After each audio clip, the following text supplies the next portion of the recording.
What's going on, warriors? Welcome to another course episode. It's Coach Jay.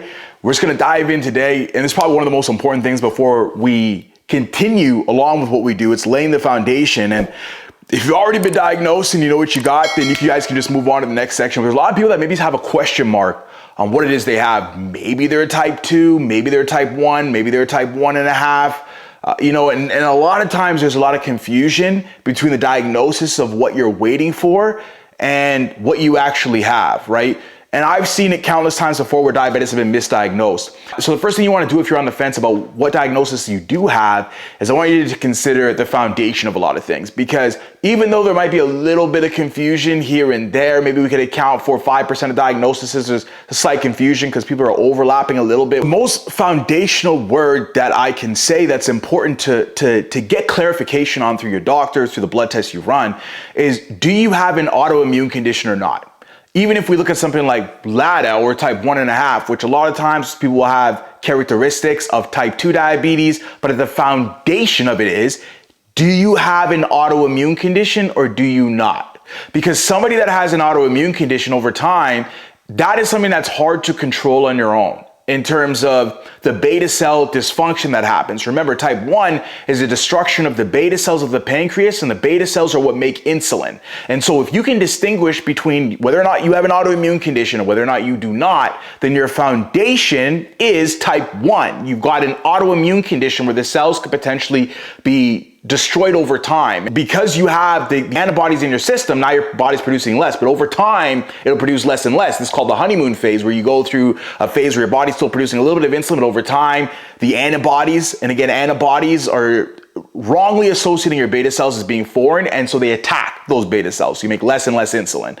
Whereas somebody who's a type 2 diabetic, again, is somebody who's lifestyle related. So if they don't have an autoimmune condition whatsoever, and that's not showing up on any of the blood work, but they're wondering if you're a type 1 or a type 2, you're a type 2. This is lifestyle related, which can be reversed because the body does not have the antibodies related to type 1. So the first thing is finding antibodies. And if you have ran tests before, but you're unsure yourself, if you do have the antibodies, then there's 3 antibodies that you guys can look at. One is GATA antibodies or GATA antibodies. Another test is islet cell cytoplasmic antibody test that you can run. You also have an insulin autoantibodies test that you can run as well. So these are 3 tests that represent looking for the antibodies that are associated with type 1 diabetes. If somebody has these antibodies, the chances are that they're a type 1 and they should be treated as a type 1, because over time they'll produce less and less insulin for the most part.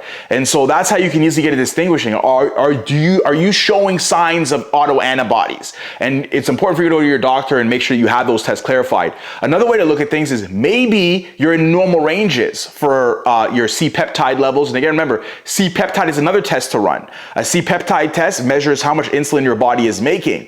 When your body makes insulin, before it makes insulin, you have what's called proinsulin. Now, proinsulin on its way to making insulin splits into insulin and C-peptide. So we can measure the C-peptide to see how much insulin the body, as an indicator of how much insulin the body is making.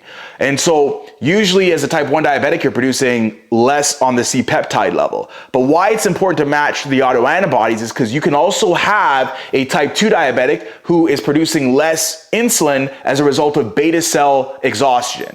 So it's important to also merge the world of the antibodies in your system with a C-peptide level being lower to see what's happening. Now, maybe you're in normal ranges. This is why it's also important to get a test to compare it to.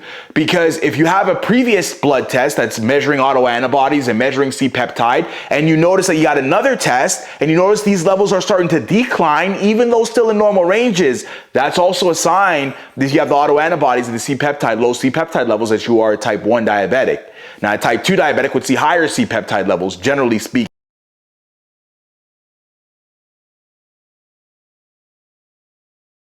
unless you have the beta cell exhaustion, because the body is overproducing insulin because of the resistance in your body. There might be some slight variation, but these are general foundational things that you can use and that you can ask for from your doctor to really determine what it is that you have. And getting more knowledge on this can help you to navigate your treatment plan a lot better, because someone with an autoimmune condition that's being treated with Ozempic or Manjaro or Trulicity and being told to go on keto long-term is not gonna be the best solution for 99% of those diabetics. They're gonna need to come on insulin at some point to get something that's controlling their blood sugars more. So it is important to determine what you have, and these are other ways that you guys could dive in to find these results on your test. Of course, looking at your A1C as well can also be important, but that's just an indicator that things are going up. It's not necessarily an indicator of what is happening internally. It doesn't really necessarily highlight fundamental factors that we need to look at to determine which type you have. And we do that by looking at the antibodies, and we do that by looking at C-peptide. Little long-winded on that one, guys, but I know it's important to lay that foundation so you guys can be able to navigate the world of diabetes and have better treatment plans for yourself that are going to make sense.